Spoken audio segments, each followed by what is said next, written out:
Shalom, saudara kekasih Tuhan Yesus Kristus, damai sejahtera Allah kiranya sempurna turun atas kita. Dan pagi ini dalam renungan pagi Word of Wisdom, biarlah sukacita Allah dan penyertaan Tuhan yang senantiasa menyertai kita sempurna turun atas kita. Saudara kekasih Tuhan Yesus Kristus, sudahkah hari-hari ini kita lebih banyak merenungkan firman Tuhan? Sudahkah hari-hari ini firman itu hidup atas hidup kita? Sudah kita memperhatikan hari-hari ini apa yang kita ambil dalam satu keputusan, apa yang kita hidupi dalam mengambil satu langkah berdasarkan iman dan pengharapan kepada Tuhan. Bapak Ibu yang dikasihi Tuhan Yesus Kristus, banyak orang berjalan melampaui sesuatu yang mereka tidak lagi mengerti jalan yang dia tempuh, dan ujungnya adalah penyesalan. Suatu ketika Dr. Calypso mengumpulkan 50 orang tua. 50 orang tua ini usianya di atas 90 tahun semua. Dan mereka diberikan secari kertas, diberikan 3 pertanyaan. Seandainya Anda diizinkan hidup muda kembali, apa yang Anda lakukan? Ketika Anda diberikan kesempatan, apa yang Anda prioritaskan? Ketika Anda diberikan kesempatan muda lagi, tindakan apa yang Anda lakukan? 3 pertanyaan ini dijawab dengan mengemuka, dan jawabannya hampir rata-rata sama. Yang pertama, orang-orang tua ini bilang begini: kalau saya diizinkan kembali muda, saya akan lebih hidup berhikmat.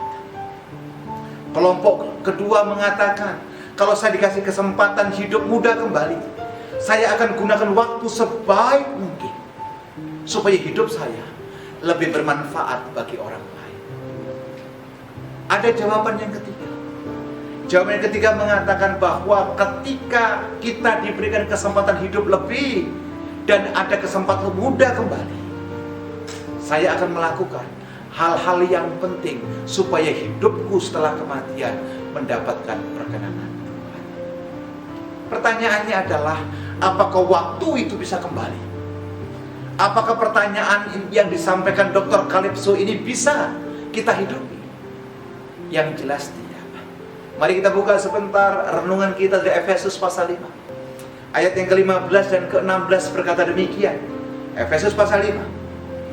Karena itu perhatikanlah dengan seksama bagaimana kamu hidup, janganlah seperti orang bebal, tetapi seperti orang arif. Ayat 16. Dan pergunakanlah waktu yang ada. Saya ulang sekali lagi, pergunakanlah waktu yang ada, karena hari-hari ini adalah jahat.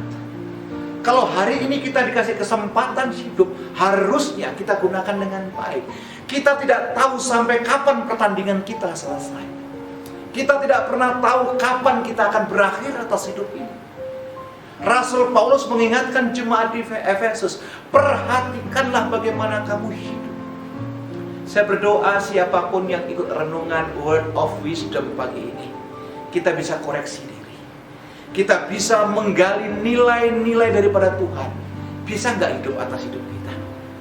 Sehingga perjalanan sisa hidup kita gunakan untuk integritas di hadapan Tuhan, untuk menyenangkan hati Tuhan, dan melakukan hal-hal yang berkenan di hadapan Tuhan.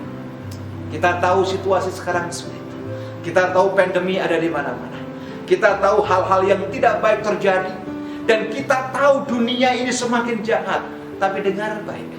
Dalam renungan ini saya sampaikan buat saudara, ada Tuhan, ada firman, ada tangan yang bisa menolong saudara dan membawa kita kepada perkenanan Tuhan. Selamat beraktivitas. Hidupi firman dalam hidup saudara. Kita akan naikkan doa, dan percayalah dengan doa dan iman pengharapan kepada Kristus, kita akan dimampukan hal-hal yang berkenan di hadapan Tuhan. Tundukkan kepala. Bapa Allah yang baik, kami mengucap syukur kepadamu. Terima kasih buat pagi ini Engkau ingatkan kami melalui sabdamu, melewati penggembalaan Rasul Paulus di jemaat Efesus. Biarlah setiap kami yang ikut dalam renungan pagi mengoreksi diri, melihat sejauh mana kami boleh hidup dan berkenan di hadapan Tuhan. Jadikan setiap kami pelaku akan firman-Mu. Jadikan kami orang yang meresponi kebenaran-Mu dengan takut akan Tuhan. Bapa, terima kasih. Sepanjang hari ini kami aman di tangan-Mu. Sepanjang hari ini ada dalam perlindungan-Mu. Dan sepanjang hari ini ada dalam campur tangan-Mu. Di dalam nama Yesus kami berdoa dan mengucap syukur. Haleluya. Amin.